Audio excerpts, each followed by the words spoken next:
Hi, it's John and welcome to the channel. Great to have you along today. It is Wednesday, July the 2nd when I'm recording this, but you're probably watching it on Thursday, July the 3rd or at a later date. I do have my big blue mug of coffee. I do have a guest today, and it's very hard to get people to do interviews with me at 4 o'clock in the morning when I get up, so I'm doing this at 4 o'clock in the afternoon. I've been very lucky on this channel to be able to talk to some of the main players, some of the bigger voices in the independence movement out here in Alberta. Way back before the election on April 28th, I got to talk with Jeevan Mangat from the Wild Rose Independence Party. I've spoken with Corey Morgan from the Western Standard, a man who literally wrote a book on the sovereigntist movement or on sovereignty here in Alberta. You might want to pick that up. And I spoke with Mitch Sylvester as well from the Alberta Prosperity Project. All those interviews are available right here on my channel. You might want to go back and watch them. The guest today I've got is somebody who came into my consciousness and possibly yours as well when you saw him wearing a big cowboy hat talking about going down to the United States to talk to the Trump administration about Alberta becoming the 51st state. Seems like oh so long ago. And he has been going around Alberta talking to large groups of people about the independence movement here in Alberta. Now tonight, Thursday, July the 3rd, he will be in Airdrie, and it is sold out there. I will be there as well, and I'm looking forward to meeting Jeff Rath and hearing what he has to say. Jeff is a Canadian constitutional lawyer. He's a rancher. He's a racehorse breeder. He lives just outside my city of Calgary, and I'd like to welcome him to my channel. Well, thank you for having me on, John. It's a pleasure. Well, it's wonderful to have you here. You're out driving. You've been a very busy man of late. I did mention in the intro that you came into my consciousness, I think like a lot of other Albertans, when we saw your big cowboy hat and you were talking about going to the States to talk to Donald Trump, or at least his administration, about the 51st state. You've been running around the province talking to people about the independence movement here. Why, Jeff, are you in favor of independence for Alberta? Well, I mean, the numbers speak for themselves. We're press releasing to tomorrow at 11 o'clock at the Hotel Arts in Calgary, a draft fiscal plan for an independent Alberta. And what that demonstrates is that once we stop sending $70 billion a year to Ottawa, which is all the taxes that leave Alberta, plus CPP and UI, and we keep all of that money in Alberta, we end up with a fiscal capacity surplus between $30 and $45 billion a year. So that's after paying for tripling the spend on Indigenous people in Alberta, because the levels of poverty that Canada has left those people in over 150 years is despicable. Fully costing an Alberta armed forces at 3% of GDP, paying for external affairs, paying for immigration and deportation of all of the all of the people here on Trudeau work visas that aren't working, et cetera, border patrol, airports, all the so-called federal services that are provided. We end up with this massive fiscal capacity surplus, which means that taxes for Albertans can be cut as much as 33 to 55% in year one. And then by year five, once we double Alberta's oil and gas production, freed from all of the ridiculous regulations that have been placed on our industry by Ottawa, by year five, we could become a zero income tax jurisdiction, much like Dubai, with having all of our healthcare fully paid for, everything that's currently being paid for by Alberta, paid for, with the excess fiscal capacity generated, including, with a zero income tax rate. So, that's what we're, looking forward to. Obviously, we'd have, a low corporate tax rate. We'd have other fees, and so on that would be charged. Mm-hmm. But Alberta would effectively become the lowest taxed, least regulated jurisdiction in North America. Do you which we think would be a magnet to businesses and companies wanting to relocate here and invest in this province? Well, I want to ask you about that in a moment, because there's another person who's got into the news as of late. I did a video on this the other day, who's saying that Alberta, that independence would mean Alberta would be harmed, and and Canada would be harmed economically. Alberta would be harmed economically. The people who live in Alberta would be harmed economically. I think you know who I'm talking about. I'll get to that in just a moment. Do you think this message is getting out? I go online. I was online today on a website, and people spouting off all of the well, I guess it's misinformation about what would happen if we had independence here. Do you think that message is getting out? I know you and others have been going all over the place with the Alberta Prosperity Project. Oh my God. There was, and I haven't posted it yet on X, but there was a friend of mine sent me a picture of an APP float that was in the Airdrie Canada Day parade. We prefer calling it Alberta Day now, of course. But but anyway, during the the Airdrie Canada/Alberta Day parade, the Alberta Prosperity Project had a float in the parade, celebrating Alberta independence. And that float got massive cheers all the way up and down the parade route, more so than any other entry in the parade. So for people to suggest that somehow or other this movement hasn't caught on, they're not paying attention. I mean, I couldn't make it to the Airdrie parade yesterday. I was actually at Millerville, which is kind of our family day, our family's tradition on July 1st. And we had a couple horses that were running in various events at at Millerville that were just a lot of fun. But I mean, the support for independence amongst everybody there was overwhelming. I mean, people were coming up and thanking me for the work that I was doing and telling me to keep up the work, because everybody, everybody they're talking to is fully supportive of independence. I mean, and we're talking like very diverse walks of life, police, nurses, firemen. I mean, everybody gets the fact that their children have no future in the currently stands. The war on Alberta and the war on the Alberta economy that's been declared by the Chinese Communist government of Mark Carney in Ottawa, right? So, and I mean, I'm even talking to people that are have sold all their businesses in Ontario and have moved to Alberta. People from British Columbia are selling their houses and moving to Alberta, all because they want to be here when Alberta becomes independent. Well, so I think there's a lot of interest in this, not just in Alberta, but right across the country. Well, certainly a lot of Alberta, more people come to Alberta than any other province in the country because we are prosperous here. What do you say to people who say that Albertans are whining? I see this all the time on X. The oil and gas industry is doing just fine. Why do you need more pipelines? I stopped listening to liberals years ago. I think is my response to that. That's all they are. It's a bunch, they're just a bunch of no good liberal misinformationists. It's like that individual, little Timmy Caulfield, that Trudeau gave millions and millions of dollars to spout lies about how safe and effective the COVID vaccines were. I mean, they gave him an Order of Canada, just like they gave an Order of Canada recently to Bonnie Henry and Theresa Tam for all of the lies they told Canadians about COVID. It'll be the same thing. I'm sure that, if there's enough people telling the right lies, and if they succeed in defeating the referendum, they'll get an Order of Canada, for coming to Albertans and lying to us about how we're going to lose our health transfers. That's the one that makes me laugh the most. Like, oh, if you leave Canada, you're not going to get any health transfers anymore. It's like, dude, we won't need them because we're not going to be sending any more tax money for you to hold back or transfer back to us. Relax. Like, we don't care about that. Let me ask you about it. It broke a while ago, but the other day, Thomas Lukaszuk, who's the former deputy premier with the Progressive Conservative Party, has put a petition forward and can now gather signatures, I guess, to have a petition to have Alberta stay within Canada. I've been wanting to hear what you have to say about this. I certainly have questions about what's going on here.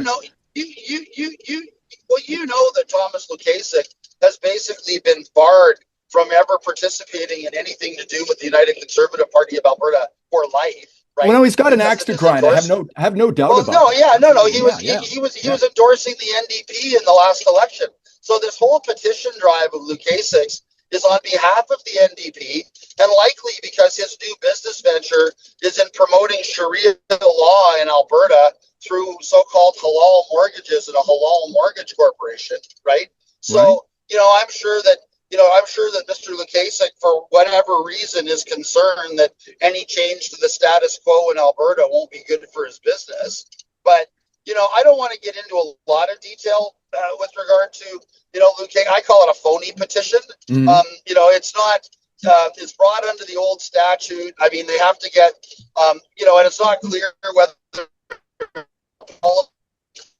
a constitutional question.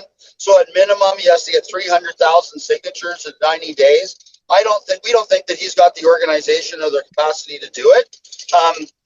So anyway, we're going to be dealing with it. We're going to be filing our petition question under the new statute the minute it's proclaimed. So, I mean, I really don't have anything more to say about that other than, Lukaszuk and and his new pals in the NDP are just trying to make mischief, right? Yep. And I don't think much more of it than that. He's not a serious individual, as far as I'm concerned, and he has a really spotty track record, in Alberta politics. So I'm not that much concerned about what he's doing. Friday, the new rules come into place, Jeff, regarding the petitions, and I think it's 177,000 thereabout signatures are going to be needed. And the Alberta Prosperity Project is filing on Friday. Is that correct?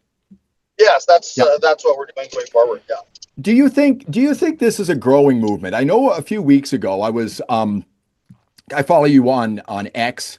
Corey Morgan had tweeted out that the Republican Party loss in Olds Didsbury was a setback for this movement. I think you retweeted that as well. How do you feel about them right now? Is Cameron Davies getting the message that maybe he shouldn't be doing what he's doing, or has he got an axe to grind as well? What are your thoughts on that? Well, I actually, when I was interviewed following that, that by-election, I said, I don't know what everybody's upset about. The Independence Party won the by-election. The UCP won.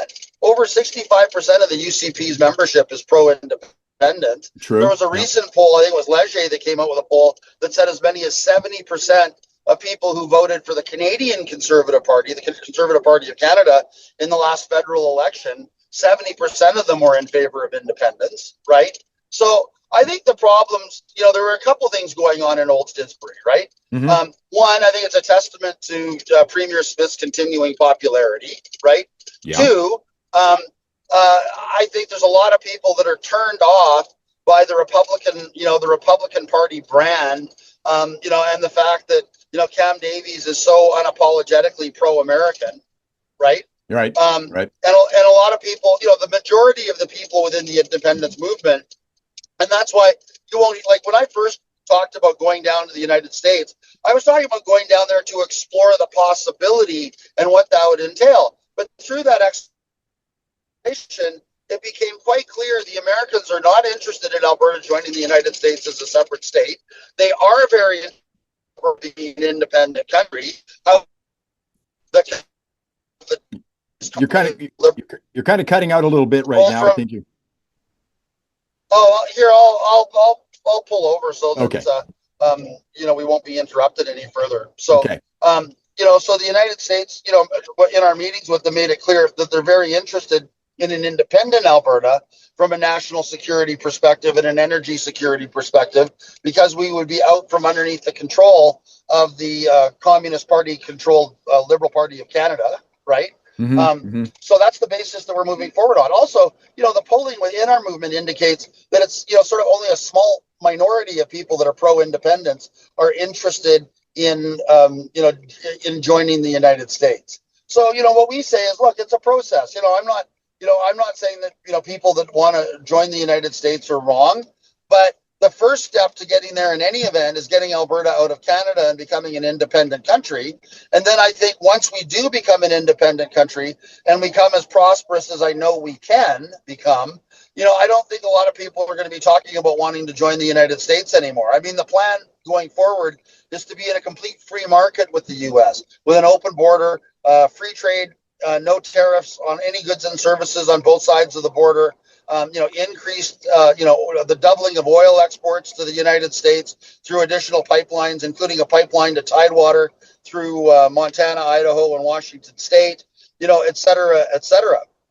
So, we think the benefits of just straight independence, far outweigh any benefits of U.S. statehood. One of the problems with U.S. statehood is we get rid of the CRA, and then we're under the jurisdiction of the U.S. Treasury and, what used to be the IRS. Mm-hmm. So, a lot of people in our movement are really looking forward to having, one level of government taxing them specifically, the government of the independent Commonwealth of Alberta, with extremely low or non-existent personal income tax rates and a really modest corporate tax rate, along with, some very modest and workable, consumption taxes, which would completely pay for, the governance of an independent Alberta. What do you make? You brought up Danielle Smith. What do you make of her? There was a story, I think it might have been in the Calgary Sun, maybe the National Post ran it as well, but they said that even people who are independence-minded here in Alberta, we trust Danielle Smith. I mean, she has been very outspoken. She's called on Carney to get rid of C-69, the pipelines ban, C-48, the tanker ban, and a number of other things. 7 other things she's demanded of Carney, who has basically just passed a new law to give him more power to decide on what gets built in this country. What do you make of Danielle Smith? Well, we're continuing to give her the benefit of the doubt. She gave Carney 6 months 2 months ago. Mm-hmm. So she's only got 4 months left, right? Yep. So, we're going to give her that time.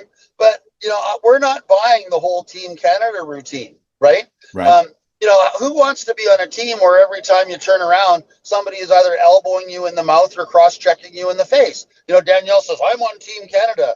And then Quebec says, there will never be a pipeline through Quebec. And then Danielle says, I'm on Team Canada. And then David Eby from British Columbia says, there will never be a pipeline, another pipeline to Tidewater through British Columbia, mm-hmm. right? Mm-hmm. So what kind of teammates are these, right? So she's burning up an awful lot of political capital, trying to, under the hollow slogan of a sovereign Alberta within a strong Canada, right? Yeah, United Canada, yeah. Yeah, whatever, right? Within a United Canada. Doesn't make sense to me either, right? Yeah. Yeah. And I mean, it's just a hollow slogan. I mean, all it is a hollow slogan in favor of the status quo. And even if she was to get, 2 more pipelines from Carney, our attitude is, so what, right? And when I say that, when you look at the fiscal plan for an independent Alberta that we're releasing tomorrow, right? Yep. Danielle's even acknowledged. So we get another pipeline. It's an extra $20 billion. Half of it goes to Ottawa. So she's really excited about more money going to Quebec. We're not. Mm-hmm. But if all of that money were to stay in Alberta, we get a new pipeline and it's $20 billion that stays in Alberta. Well, that takes our fiscal capacity surplus up to $70 billion. Then we get another pipeline that takes our fiscal capacity surplus up to $90 billion. When we get to a fiscal capacity surplus of $90 billion, zero income tax in Alberta is a real thing, right? And, what I want everybody to consider, and I can't remember, or when you get a copy of this fiscal plan, please have me back on because I'd like to talk to you about it. Yep. When you read it and you see how strong the numbers are, I was talking about those numbers at a UCP Courage to Listen event last week. And what I told that entire audience, including sitting MLAs for the United Conservative Party, including senior party officials, for the United Conservative Party, CA presidents, directors of the provincial board, directors from the executive. I said, listen, the legal standard of a fiduciary is a reasonably prudent person managing their own affairs. When you look at the numbers in this report and you see how strong they are, it is a breach of fiduciary duty for any elected MLA, cabinet minister, or premier not to pursue Alberta independence on behalf of their voters.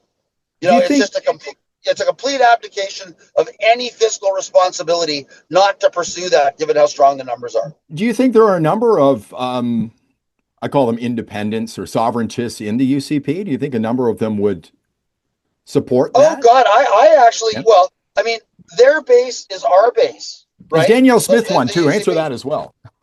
Well, I'm not sure where she's at. It seems very schizophrenic. One day she she claims that she's for a sovereign Alberta within a United Canada. Mm-hmm. So that's her position. Again, it's a hollow slogan, and it really doesn't demonstrate a lot of leadership. But anyway, getting back to your question about support for independence within the UCP, there was a recent poll done that had support for independence within the UCP well over 65%.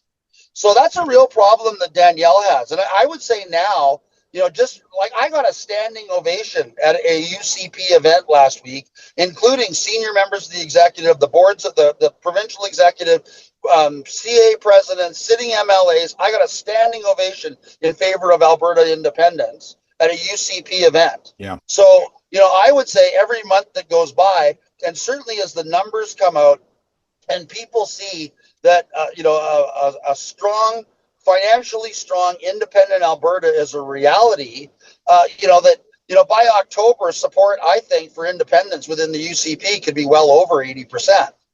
The only people that are against, independence and what we're hearing, around the province is a lot of the billionaire class don't like the idea of independence because they have investments in Toronto and they have a big stake in the Toronto Stock Exchange, all of the tax shelters that they've set up to siphon all of their money out of Canada so that they don't have to pay taxes, and all those types of things are very complex structures, which could be, put at risk if Alberta simply took itself out of Canada and came in with a flat, 10% corporate tax rate and, changed the way in which, all of these things were done. And let's face it, our existing billionaires have done very, very well in a high tax, high regulatory environment.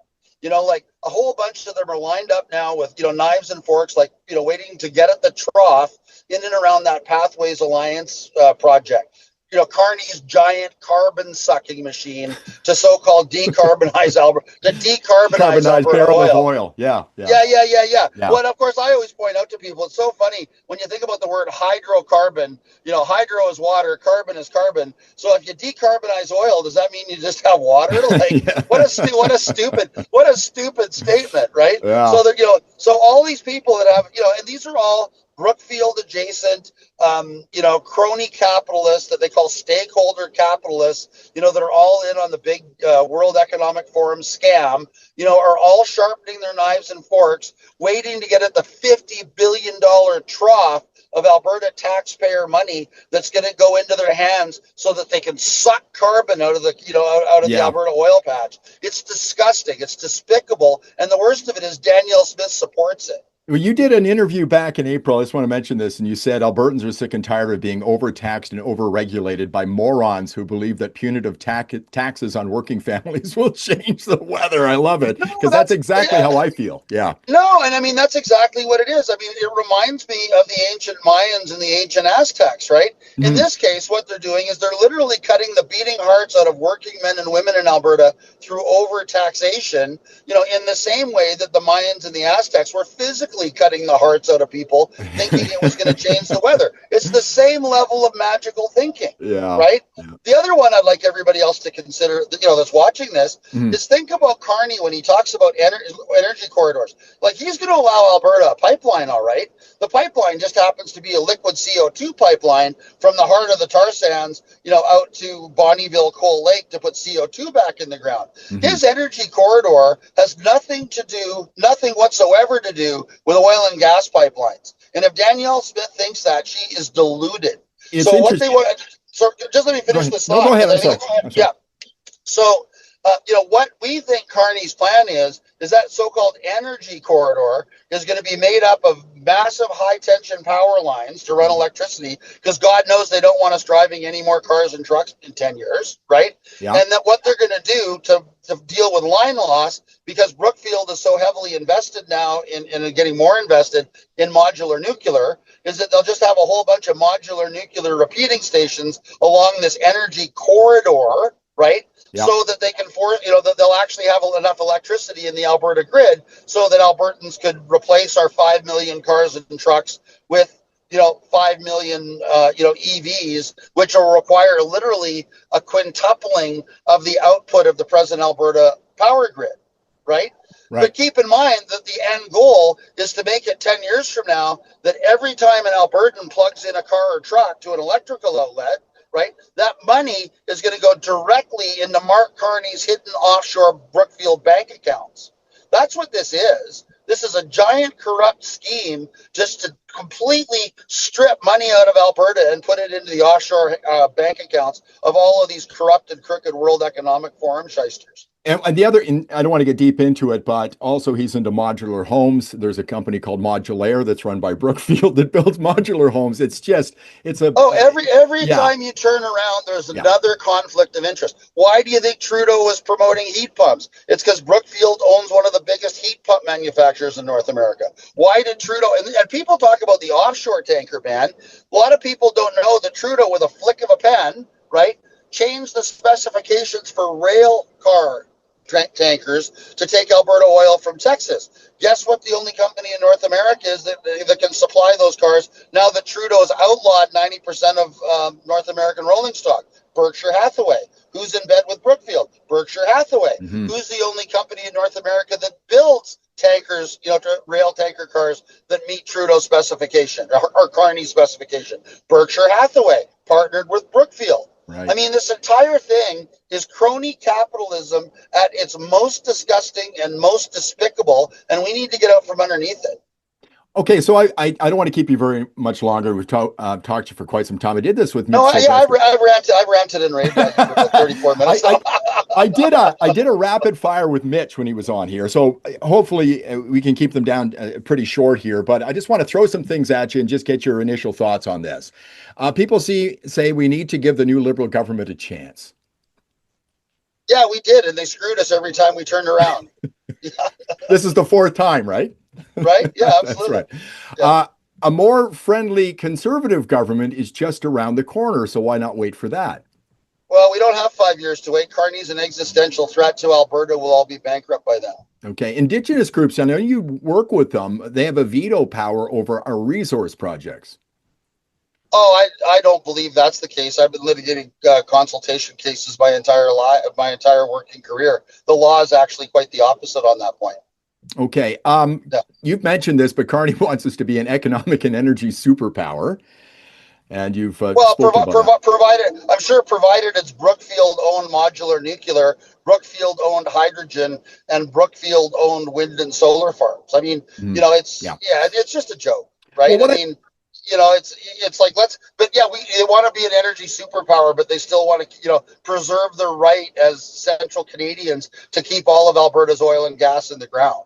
Well, what I find fascinating is he's making a commitment to building mines. Now, he wants to pay for the new military spending with mines, but what does he get out of mines? He gets solar panels and wind turbines, but he's made no commitment to oil pipelines. And we've been asking for this for years. And Danielle Smith is at his door every day saying, we want to build pipelines. She sat down with Scott Moe from Saskatchewan. They got together, the two caucuses between the two provinces. And Moe says, we've got hundreds of projects we want done. And now Carney's in charge of what gets picked to get built in this country, and it just drives me crazy. Well, Bill C5, and I mean, let's go back to Mussolini, okay, and look at stakeholder capitalism. Effectively, it's the same model that Mussolini was using in Italy, where you pick and choose all of your favorite crony capitalists to make the trains run, build the factories, whatever, right? So the Italian word for it, everybody together, or fascisti, which is from where we get the word fascism.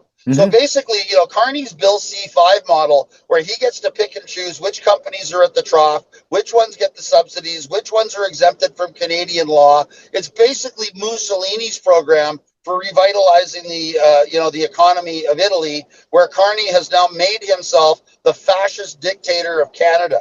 No more, no less. Let me throw this at you. Do you think you're being overly hyperbolic when you say something like that? I just play devil's advocate here with you. Well, I've read history. Why don't you go back and read the history about what was going on in and around Mussolini and the entire fascist crony capitalist program? Okay, it's the same thing. Hitler did the same thing, and I'm not saying that Carney is Hitler or Carney is Mussolini, but I'm saying his economic program very closely mirrors the economic program of Mussolini, which literally Mussolini called fascism.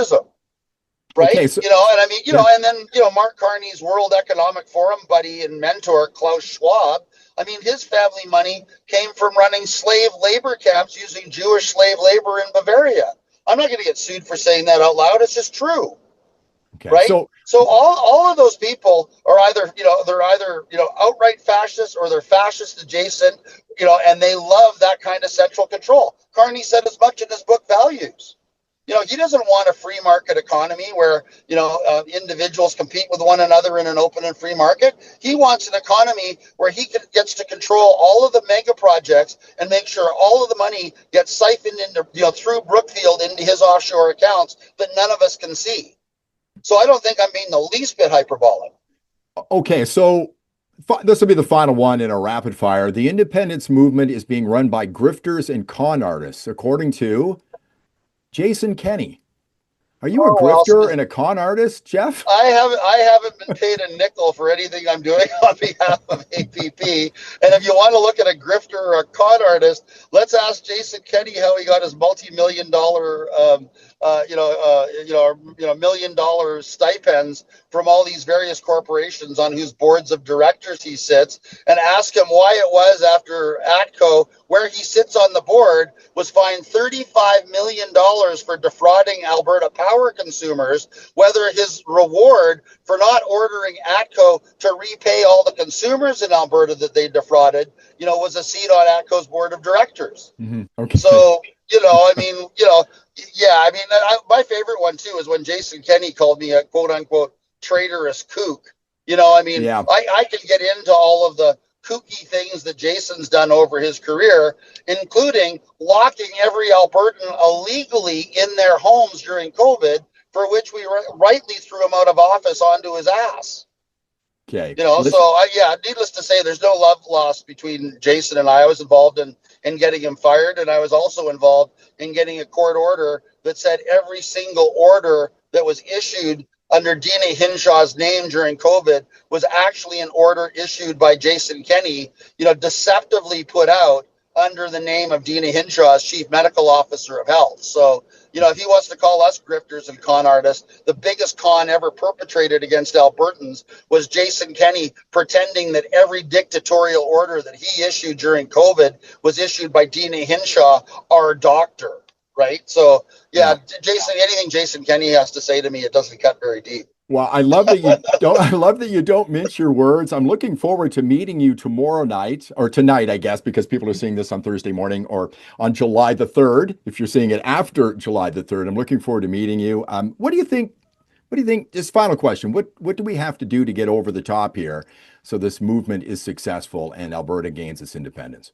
Well, one of the big things I think, and I think it's going to be a game changer, is once we release the draft fiscal plan for an independent Alberta, I'm going to be asking every podcaster, everybody in media, everybody that supports our movement to share that document electronically with as many people as they possibly can. Because I think, as I said, once you read the document and you see the strength of the numbers in that document, people will realize and internalize that it is a breach of fiduciary duty for any of our elected officials not to pursue independence on the strength of those numbers. Okay.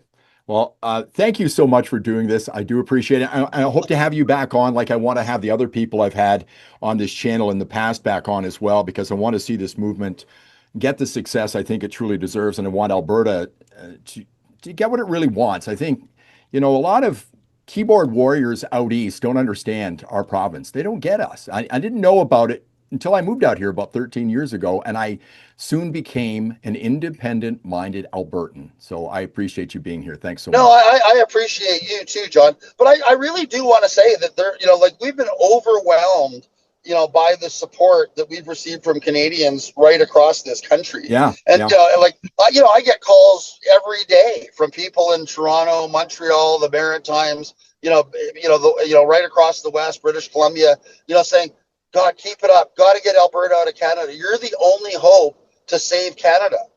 They literally see, getting Alberta out of Canada and forcing a reopening of the Canadian Constitution and forcing people to reimagine the way in which they're governed, is the only hope for this country. Jeff, thanks so much. My cat's going crazy here. He wants to go outside. You have a great day, a safe drive out there. And I'd like to thank everybody for watching. Be sure to share this video. If you like the video, give it a thumbs up, subscribe to the channel, ring the bell for notifications, and I'll see you in the next one. Thank you, John. Real pleasure.